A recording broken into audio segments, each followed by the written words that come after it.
Hey guys, okay, so the purpose of this video is to explain. Oh, there's my kitty cat. I'm gonna be one of those annoying people who's like, there's my pet in the background. Purpose of this video is for me to explain this portion of what I'm doing on YouTube. Traditionally, I've only posted videos that are artistic in nature, either because they were interpretations of ASL songs, which now I think I've improved so much I want to take them down, but you know, it's good for people to see that you can grow and change, so I'll leave them up there. Or that they were just artistic video editing from my travels and time with friends, things like that. I like to do that. This portion, however, is going to be all about hair. Yes.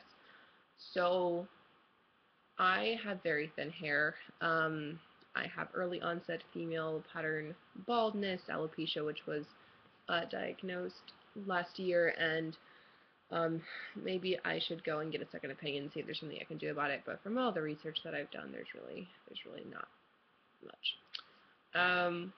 I have recently permed my hair in an effort to get more texture out of it. Some people might be thinking, if you're losing your hair, oh my god, why would you perm it? That's so bad. To be honest with you, I have so little hair left, and it is so unusable that it really did not matter to me what the end result was if I didn't like it. The other reason being that I have a wig, which I can use as a backup. I love my wig very much. I will have a whole separate video about the process of finding the right prosthetic for you, whether that be a full wig or extensions or a top or something like that. And then again, I'm going to be chronicling the perm and how that has gone for me. So far, the results have been pleasing. This is not the end result. This is still quite tight. This is only day 2. I haven't had a chance to watch it. I have another video about that piece of the perm process. So again, this really is focusing on women who not necessarily have to have a form of alopecia, but just have very fine hair or thin hair. So I would like to first explain to you the difference between fine hair and thin hair. If you can imagine that your hair is like a forest, okay, and each strand represents a tree, you can either have, in this forest, lots of really thin trees, in which case you have fine hair, or you might not have very many trees, in which case you have thin hair. Or in my case, if you are like me, unfortunately you have both. So you have not very many trees, and what you do have is very skinny. That is where the problem really starts to occur, because no matter how much styling you do, either it is resistant to taking a shape other than pin straight, or it will show the scalp underneath the hair. So my worst piece, I'm going to say ballpark since I can't see where I'm going, is in the back here, and I think the perm has done a lot to cover up and hide some of the thinness. But it is right here. What happens is that my part over here, which looks pretty normal, it's a little bit wide. If you can see that, it's a little bit wider than most, and it does have little edges that come out farther, like little lines that go in a cross section like that, kind of. See, I wish I didn't have that, but that's not as big of a deal to me. The problem is that the part wants to continue, if I would not style it at all the way down to here. Okay, you can see that. On top of which, if I then try to cover it up, I don't have enough hair to really do that. So I get more parts in other places, right? So then they come over here, and I get it on top too. I even get parts that rather than going like this, they go like this. Okay? So there's basically not enough hair to cover my scalp back there, and I don't know what that just looked like. I'll rewatch the video later and see if that was a decent representation. Again, I do think the perm is going to greatly help with this, because having texturized the hair, it now bends in directions that it was resistant to going in before, which is nice. I also have thin hair here. Everything's reversed in the camera. Here on the top, and again, the perm, I'm really liking my perm the more I watch this, because it's making it so much less obvious. It's not a lot of hair here in the front either. Woohoo! Perm makes volume. And when I go swimming, for example, I will get a sunburn, like a man going, bald in his 50s or something. And so I wear a lot of bandanas and large headbands. Unfortunately, my head is not very well shaped for them, and they tend to slide back. It's a pain. I have to put like 6 or 7 bobby pins in them strategically placed to keep them from falling backwards. But that, or a baseball hat, a cute hat, it doesn't matter, a hat of some sort. But that's not always plausible, right, to do either. If you are swimming, it will come up with any water that flows over your head at all. So annoying. So I actually put sunscreen in it sometimes, and so that became quite annoying. So anyway, that's a little bit about the basics of my personally my thinning hair.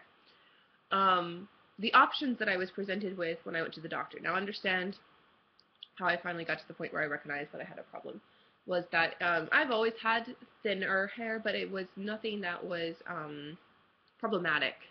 You can obviously that there's a range of hair for your girlfriends, and especially you look at women of color, they tend to have much thicker, coarser, beautiful hair. My best friend is Taiwanese, so I can compare my hair to hers all day. It's never gonna look like her hair, but I knew that my hair was thin compared to other white women, and that was okay. There's a spectrum, and I thought I was in the normal spectrum. And when I was in high school, I could do more with hair, and I didn't have these problems with my head getting sunburnt or anything like that.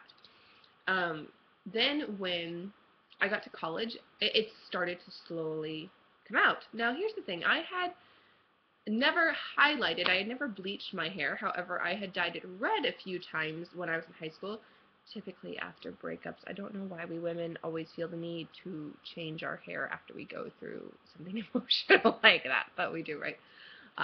Anybody else know what I'm talking about?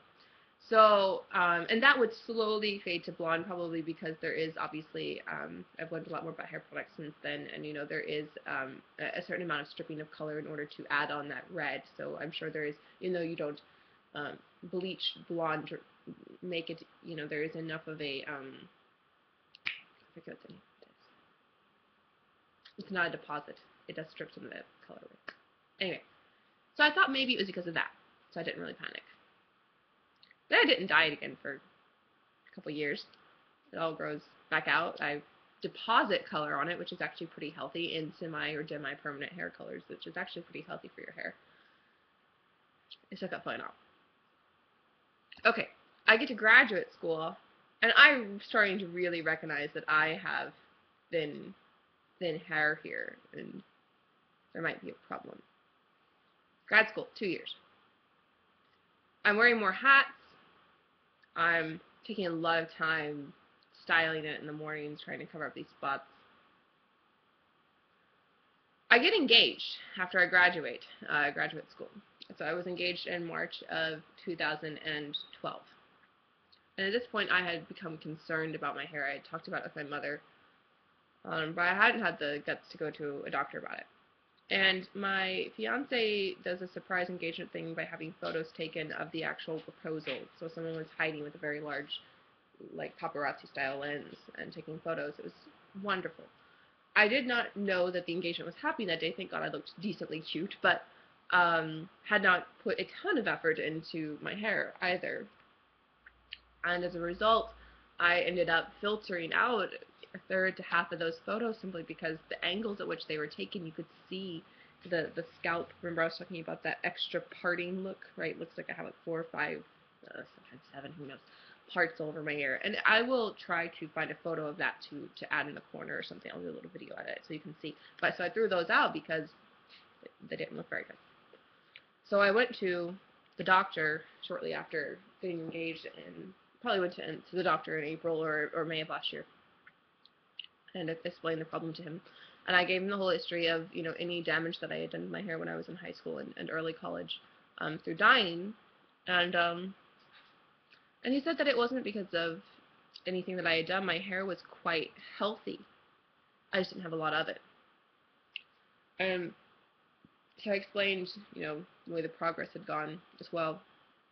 I think if he had not known that it had been thicker at some point, maybe he wouldn't have thought much of it.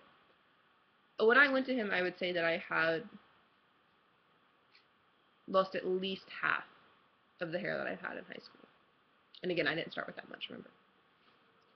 So he diagnoses me with alopecia early female pattern baldness and tells me I have 3 options. The first option, oh crap, I'm running out of time. I don't think it's going to let me post it when it's this long. I'll keep going and we'll see. First option I had was to try a product like Rogaine. So try Rogaine.